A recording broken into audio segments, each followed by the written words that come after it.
Couple of Cuckoos is one of those animes where I just feel so happy watching it, right? It's a romance story, a rom-com story, and each and every episode I really enjoyed to the full. It's all 24 episodes. Every week I'm always so excited. I'm always anticipating the coming of the next episode because I really enjoy my time watching this show. And I just wanted to share with you as well as to why that is, right? Because even for me, I find it so hard, or not really so hard, but I find it hard to express really how appealing this show is to me. So the entire plot of this story, right, is really something that's like out of a drama, right? One of those telenovelas that we have here in the Philippines. Actually, I do actually remember one show that has a similar plot concept to this, and I'm gonna explain the plot now for context, right? The story is, and this is according to LifeChart.me, who got the source from Crunchyroll, right? Mixed up with another family's child as a baby, high school student Umino Nagi is finally meeting his biological parents, his real parents at that. And on the day of their meeting, or as he was about to meet them rather, he happens to encounter a girl named Amano Erika, a high school student at a prestigious and wealthy girls' school. And at her request, he's half forced into pretending to be her boyfriend so she can avoid marrying her fiance. And however, not only were they the babies who have been mixed up, it was her all along, right? They're also engaged at each other because that was the decision of their parents. Since both of these parents grew up raising not their own child, right? They've come to love the babies, the children that they have raised, and even though they are not biological, they still treat them as family, which I think is sweet. And now, after finding out that they have been swapped at birth, and they still really love their the child that they've raised not by blood, and also their biological children, right? The parents decided, why not just let the two of them marry, and it's a win-win, right? Let's go for it. But the loving parents of both families officially recognize their engagement, which is the case, and the couple begins to live together, right? Both of them. Now, Nagi, however, right here's the sort of twist in it, right? Nagi, the protagonist, the male protagonist rather, is in love with his classmate Segawa Hiro, right? And Erika, the female protagonist, is determined to rebel against her father. So the couple agree not to get involved with each other. Now, it is already by nature at this moment, I suppose, when we come to look at stories like these in formats like this, should I say, that whenever two people who don't get along with each other are put in a place, a closed space, especially for instance in this in the house that they live together, when they are put in that setting, surely of course they're gonna start to develop some feelings, whether feelings that they really do start to like one another, some feelings start to emerge, or it's just all neutral, right? And at times even feel like there's not a hint of that anywhere. But we all know that there's always gonna be that rise of she's definitely starting to have some feelings here and there. But of course, along the way in this story, we get to see a lot of other elements as well come into play that that sort of conflict that, right? For instance, as mentioned in the synopsis provided, Nagi, he is in love with his classmate Segawa Hiro. Now, Hiro is the sort of rival, so to speak. Now, I don't know if I'm just gonna spoil this, right? This is gonna be a mild spoiler, right? Now, unfortunately, the classmate Hiro, the girl who Nagi has a crush on, is engaged, right? Wow, right? Now, that's not. Now, honestly speaking, looking at the romantic aspect of it, we don't know, right, who the fiance of Hiro is. So, that in my opinion, that's a relief, I guess. You don't need to add more fuel to the fire. Just say that she is engaged, and that's it. But along the way, we get to also know that Hiro is also starting to develop some sort of an amount of feelings, right, for Nagi. And I'm not even so sure if that's really the case. I'm just speculating right here because she's a tough one to crack. But given from the hints found especially nearing the end episodes of the series, it's there, right? It's there. And that's not only the case with Hiro, but also to Erika as well. She's really starting to develop feelings for the protagonist as well. And there is another heroine to this story, in which I think that she is personally the best fit for the best partner, the best girl, so to speak, in this story to be paired with Nagi, and her name is Sachi. Now, Sachi is the sister of Erika biologically, and also Umino, of Nagi, since Nagi was birthed in this particular household, right? Sachi was then born, which means that they are technically brother and sister. However, biologically speaking, they are, how do I say this? They are not related by blood. So technically, right? Technically, stepbrother, should I call it? Or at the end of the day, if they're not blood related, then they're then Sachi can go for the win, right?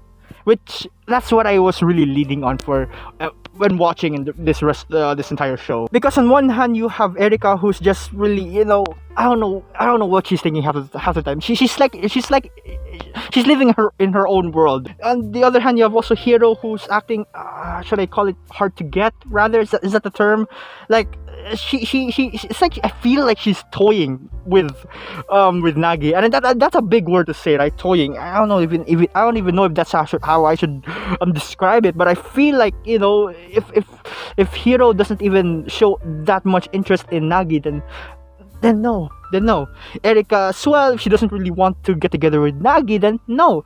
The closest heroine who actually we also get to know through the series that she actually does have feelings for Nagi is Sachi. And this was actually brought up as well in the series, in one of the scenes, or one of the episodes rather. Sachi was having dinner with the biological father of Nagi, and they were discussing, how's it going on in the house and all that. And he brought up a topic on, if Erika won't, marry Nagi, then why won't you? Since you are technically also the sister of Erika, and Erika is related to the biological dad of Nagi, then in one way or another, they're still all connected, right? So there you go.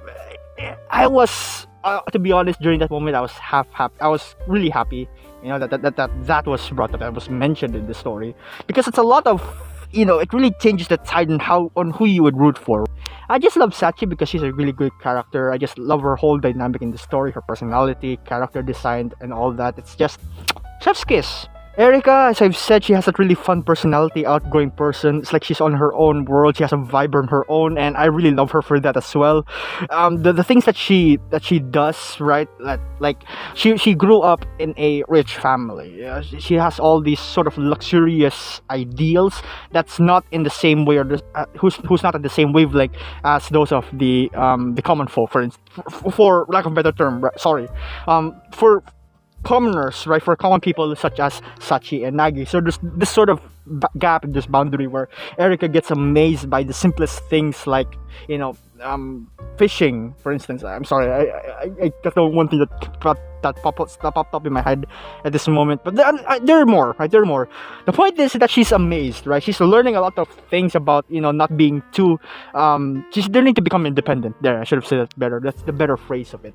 She's learning to be independent on herself. She's trying to figure out the world without the reliance of money and all that, and I think that's a nice little thing to sprinkle on into this story, since that they are living, Nagi and Erika are living together. For Hiro, I really liked her at first, but along the way, somehow I feel like, as I've said, I don't want to really say the word toy because it sounds too heavy, but I feel like she's also, she's keeping him on a string, right? I think that's an even worse analogy, or worse way of putting it. She would have become the best choice, even though if she's already engaged, she can just say that, hey, mom and dad, I don't want to engage with this person. I don't want to be engaged with this person because I really love Nagi, something like that. And essentially what Erika would have done, right? Without being too mean, I suppose I can say that she's sort of distanced, right? As the person who Nagi has a crush on, Nagi also making a lot of efforts, right? A lot of efforts, doing the best he can in order to grab her attention, in order to really strike up the courage to confess to her, which again, spoiler alert, he did, right? He did do that in the process, but her response to all that is a mystery to me, especially knowing that they still hang out with each other after that. I mean, again, there's a lot of things going on but I still love it. What draws me on is that juicy conflict and the juicy drama that revolves around these characters, the family within them, but also towards the comedic aspect of it. It's just the emotions, the facial features rather, the art style of it is beautiful in both the funny way they wanted to project a funny moment, and in the most dramatic or the most the most emotional scenes and moments. The animation of it is stellar. Rom-com shows with 24 episodes, even 12 episodes would even pack a punch to make me miss them, but 24 episodes, twice that, even more so, right? These again, I really just enjoy watching this series. More mysteries to be solved. I'm not gonna spoil on that part yet, but just the twist is like, wow, right? I mean, you never know what's gonna happen. Although you do know, you can spot a little bit of hints, but you never expect a twist, right? Unless if you've already read the original source material for it. Was the ending satisfactory? After all the events, after all 23 episodes into this series, did the final episode did it really end and leave me satisfied? Well, honestly, I give it a solid 7, if not 8. Around that, 7.5, so to speak. Again, there's a lot of things that still need some explaining to do, and I really want more substance to the confirmation between these characters. But I'd also argue that leaving it as it is, or sorry, rather projecting it or directing it to feel that way, right? To feel that Erika and Nagi have something going on. Sachi and Nagi, I know they're gonna do great together, and Nagi and Hiro, well, I don't know what's up with them. But what I can say for sure is that the romance found within this series is great. And with that being said, take care, family.